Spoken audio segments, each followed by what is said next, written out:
একটা দিক রাশির মান যদি 4 হয় এবং আরেকটার মান দেওয়া আছে 4, দুটি দিক রাশির প্রতিটি মান 4 এবং এরা যে বিন্দু ক্রিয়াশীল এরা 120 ডিগ্রি কোণে ক্রিয়া করেছে।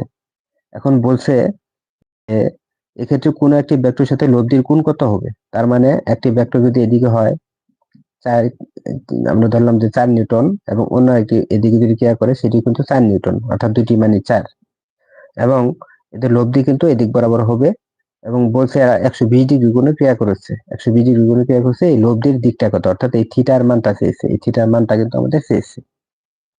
এই থিটা মানটা যদি আমরা খুব সহজে বের করতে পারি, আমরা জানি যে tan থিটা সমান কিউ সাইন আলফা। এক্ষেত্রে কিউ সাইন আলফা আমরা বলতে পারি q sine alpha p plus q cos alpha.